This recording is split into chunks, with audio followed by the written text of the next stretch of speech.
President Buhari not as bad anymore. AIDS.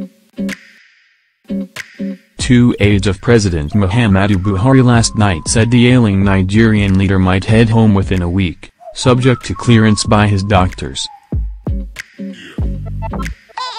In an interview on the condition of anonymity, one of the 2 sources also claimed that some of the president's latest health symptoms revealed in our recent reports arose as adverse reactions to drugs prescribed for Mr. Buhari since he arrived in the UK.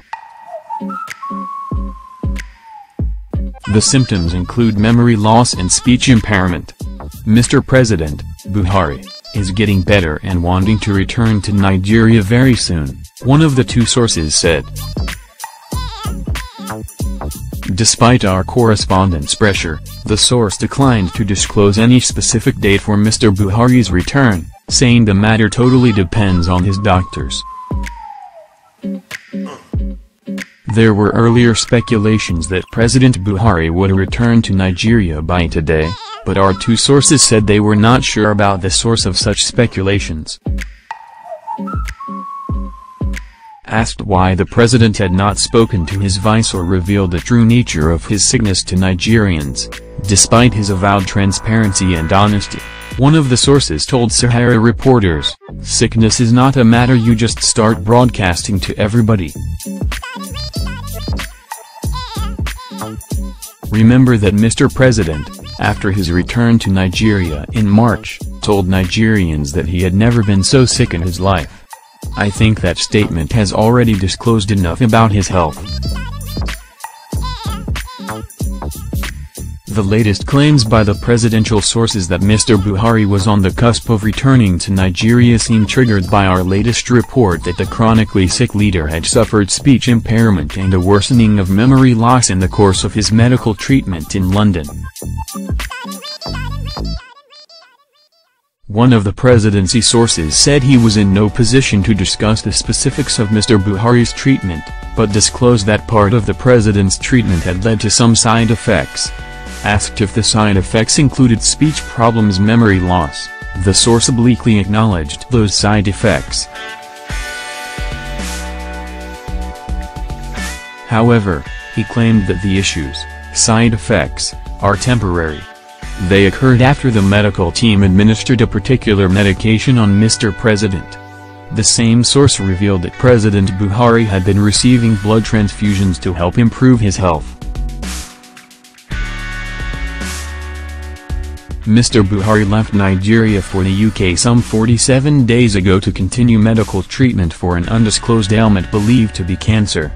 Since arriving in London, Mr. Buhari has not been seen in public, but has been ensconced in the Nigerian presidential guest house in London known as Abuja House.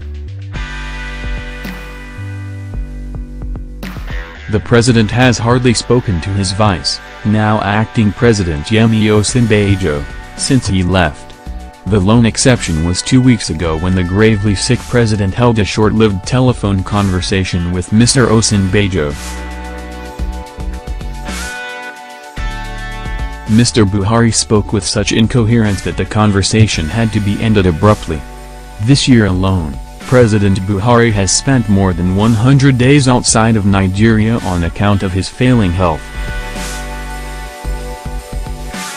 There remain major concerns that Mr. Buhari would remain frail as he suffers from age-related infirmities in addition to the chronic health condition that took him to London. Officially 74 years old, the president is believed by some to be much older. Even if President Buhari returns to Abuja within a week as claimed by some of his aides, including the ones we interviewed, it is almost certain that he would soon need to return to the United Kingdom to continue treatment. An opposition politician told Sahara reporters that members of a cabal close to the ailing president have renewed their plan to return him to Nigeria to assume office after his current prolonged absence. Some members of that cabal were last week in Saudi Arabia for the Lesser Hajj. The opposition politician, who asked for anonymity, said the group used the Lesser Hajj as a cover to hold clandestine meetings with Senate President Kolas Iraqi as part of their design to control power. He identified Issa Funchua, an in-law of the president, as the leader of the cabal in Saudi Arabia. President Muhammadu Buhari in London State House, Sunday.